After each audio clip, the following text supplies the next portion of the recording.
Bag videos are so vanilla. So I recently got some questions around the bags I've been using over the years, and after a trip to Panama with a new bag, I think I recently found the bag for me.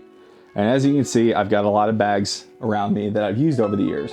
And you might be asking yourself, why should I listen to you? What do you have to contribute to the conversation? Well, first of all, I'm sitting on my floor, like everybody that ever packed a bag does.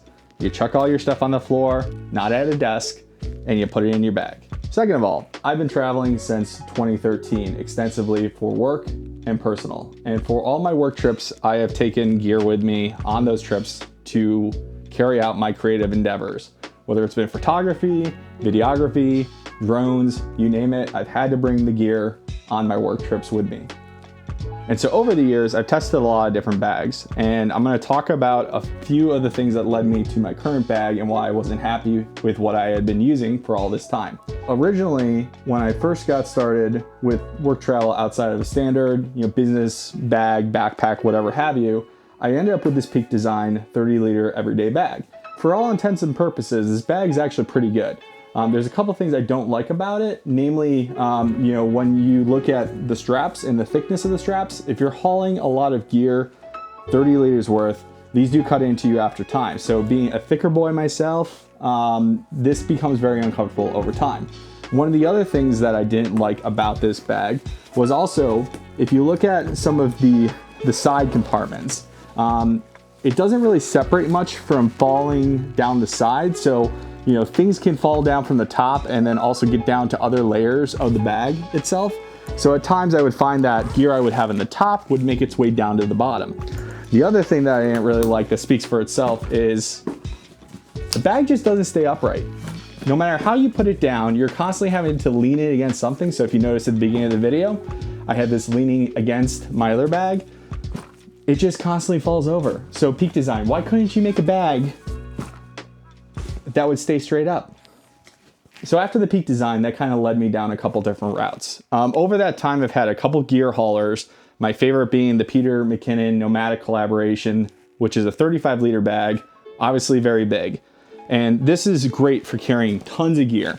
Now, what would happen on trips with this is that, it's got that great, easy compartment, but if you're getting a camera out of here or other stuff, during travel, there's not a lot of space to put things like, headphones, battery charger. Sure, you can expand this front, but there's not like a nice little top area to get those things. So you'd have to open up the back completely and, to get your headphones, get the other stuff that you would use when you're flying for travel.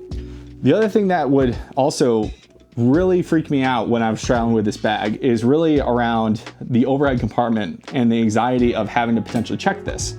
So when I travel with a rollerboard bag, and I also travel with this. So with your two items that you can have on the airplane, if at any time you ever need to put this in the actual check bag compartment, I always used to worry about my gear in this because I'd always try to get an overhead compartment, because most of the time on domestic flights that were smaller, this would not fit underneath the seat. And then when it's sticking out from, halfway or at least, 3/4 of the bag, I'd always have somebody going, you can't have that hang out of the seat in front of you. You need to check it. And I always used to worry about the gear that was inside of it. So this one is a nice hauler. What I found with this one is that I had a lot of worries about what was going to happen to the gear if I couldn't get on the plane fast enough to be able to put two bags up in the overhead. So then enter for some business travel. I ended up going with this Brevity Jumper, which has been, a fantastic bag for business. And it's more of a smaller 16-liter-ish bag. There's two versions of it. This one's the regular one. One of the things that, I didn't really like about this one is that it is very flimsy in nature. So, there's not a ton of padding. I feel like the stuff is fairly protected, but it is very flimsy and it's not waterproof. So if I have an outing with this, I have some business gear, some camera gear down in the bottom area, but it just doesn't feel like it's very protected. And some of the organization within it is very flimsy as well. So it doesn't really keep the stuff inside the bag in the right place unless you have it packed to the brim with no available area left. So then enter my current bag. What I ended up going with is a 25-liter Peter McKinnon bag, since I liked the bigger bag.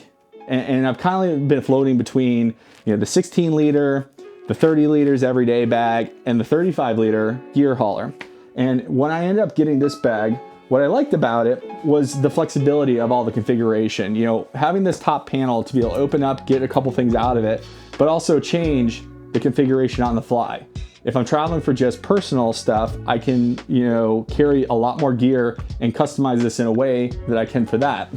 If it's one of my hybrid situations where I'm traveling for business and personal, then I can also configure that to have just different levels of what is accessible from the top versus what's accessible in the back and bottom.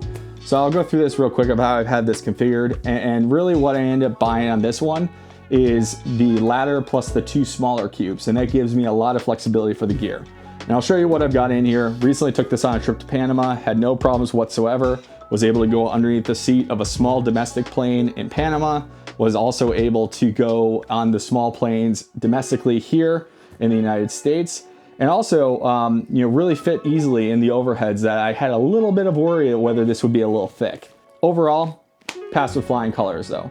When I look at how I've got this bag set up, you know, I've got the top where I've actually got a camera cube configured in here. So I'm not gonna go through like every single detail of what's in this bag, but when I look at what I've got going on here, a camera cube in the top that actually gives me quick access to one of my cameras, gives me a couple other areas that I can quickly access. And in this case, I just put my drone controller, an extra lens, cleaning solution for my lenses, 360 camera, a couple other things. And then in the back and bottom is where I have more of the gear that I don't need to access when I travel.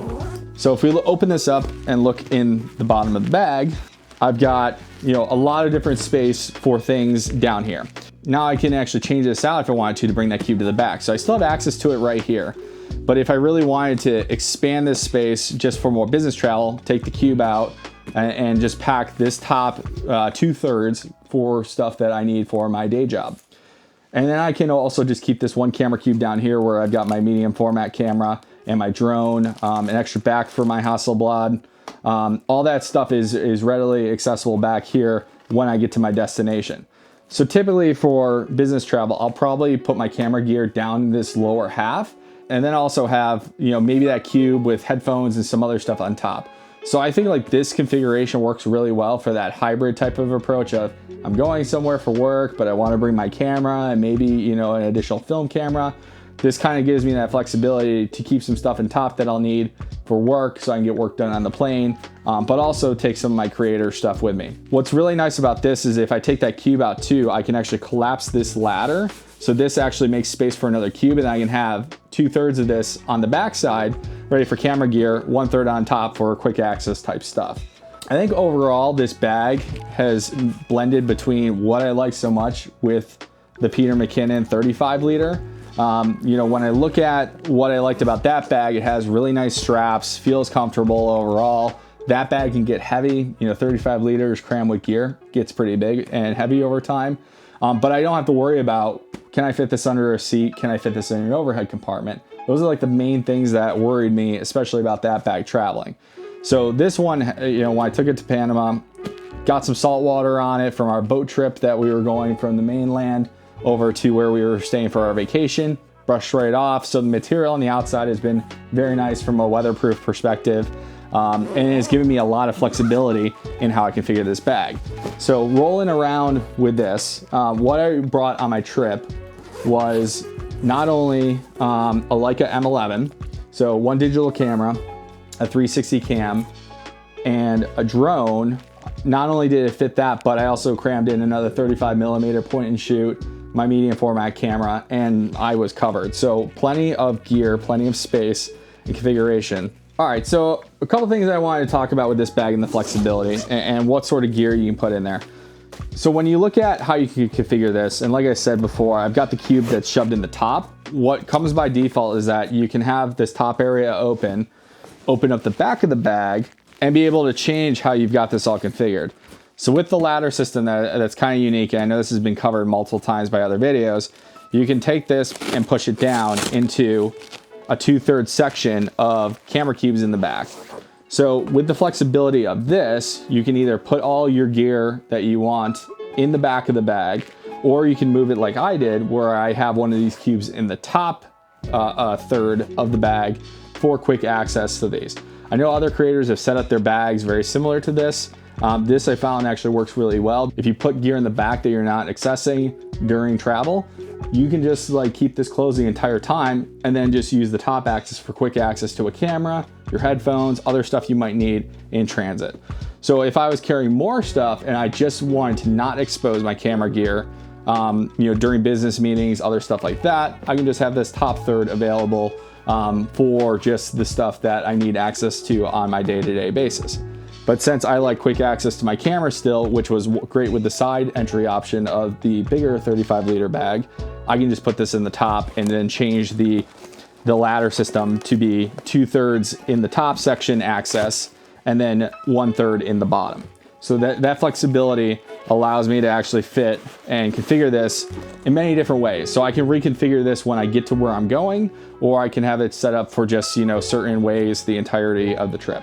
And the things I liked about the other bags still apply. They still have all this different storage space for cables, filters, whatever you want to put in here, and also the top pouch on the front of the bag. So again, I'm not going to cover every single feature about this, but so far with the trip I took with carrying a medium format film camera, 35mm film camera, a digital camera, drone, and just plenty of batteries for all those things, this was a pretty good bag for that trip. Being only 25 liters, I think it's the perfect in between for being too big, which is like the 35 liter. And if you're hauling a ton of stuff, that is well and good, but just be wary that you might have to check this bag. This bag, again, passed all my requirements of needs to fit in an overhead on the really small planes, needs to fit under a seat on the really small planes, and all those things were fantastic, and why I think this bag has been my go-to now for a couple trips. And I'm targeting another trip for business this coming week, and that's one of the things where I'm going to be using this bag as opposed to the Brevity Jumper. Again, the Brevity Jumper I think was pretty good, but I pushed it to its limits on what it could support with the flexibility that was inside versus being able to really adapt to all my needs. And typically when I'm traveling, I'll want to include my AirPod Maxes, and those fit in the top of this, where you have this configured to separate your gear from the bottom and the top. The AirPods didn't actually fit in this. So when you look at what can fit in this bag, this one's just a very nice light, I call it a non-serious bag. I know a lot of people really like this bag, but the size for me did not fit the flexibility that I wanted out of carrying gear and also all the stuff I need for my day job. Now I'm gonna put all this stuff back in there so you can just see how I configured it, and I'll kind of talk through like how I set this up. So as I said before, in the back of the bag, I've got the one cube down here on the bottom, and then I've got the second cube in this third of the bag with the top access. So you can get to this cube that's behind here, and I'll show you that as I'm packing it. So in this bottom half, what I packed was my medium format camera, fits in there nice and snug. And I will say that these dividers come out. So you'll notice I have 2 spare dividers right here. Those can be used in any different configuration, whether you have the cubes in the bag or not. There are different configurations that you can get a bigger cube just to kind of take over the space, but I like the flexibility of the smaller cubes. So if I'm looking at what I put in here, again, medium format camera, got the drone, got another back for my medium format camera, and then of course a spare battery that I just kind of kept on top. So this was actually nice and secure, nice and snug with the back of the bag, which by the way, brought my iPad, but this could fit up to a 16-inch MacBook Pro. Okay, and then in the top, so camera cube is configured in such a way that I actually had the drone controller in this area, along with my digital camera that I wanted quick access to. So with the drone controller, it's nice and protected with the screen facing towards the back. And then I have space in this lower half to put an extra lens, which I brought my 50mm for my Leica, some Tylenol, 360 camera, lens spray. So all that is kind of acting as a shelf for quick access. If I wanted to, I can put one of those other dividers on top of that just to give it some other additional protection on the top. And then of course I can toss my camera right in this one little section right here. That gives it some nice tight coverage and of course quick access on the top.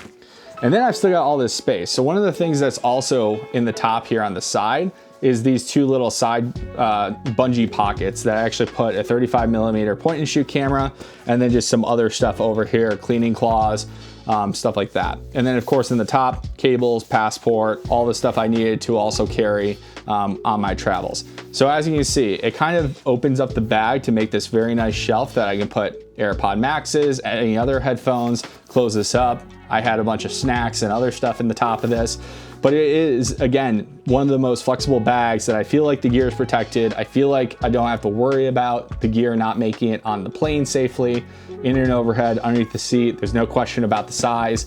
It just feels like the perfect size because there's no expanding this like the bigger bag. This one you can actually expand the sides and get more access and more stuff in here if you wanted to take clothes and have all your gear in the back. But this just feels like the nice happy medium that I've come across. And of course, the best thing about it, as you can see, it stands up on its own. So one of the things I said about the Peak design is that it just can't stay up. It just falls over constantly and you have to lean in against something. And that's one of the biggest gripes I have about that bag other than the straps. So all in all, I think like right now, this is the perfect bag for me and probably for a lot of you that are looking for a hybrid system to not only take some of your creative gear on the road with you when you have to travel for work, when you have to, go out and just make things. So you can configure this in such a way that has your full-blown creator kind of setup, or you can actually divide it and have it a little bit different for each trip depending on what your needs are. And this thing fits a lot of gear. I've brought my Sony setup with 2 cameras, multiple lenses, and ultimately it fits it and it protects it. And a lot of other people use this too. If you go look at a lot of other popular creators, they are using this bag. So I feel like for the best bang for your buck, you can try out some of the other bags. Again, it's all really up to what your requirements are and your personal preferences are.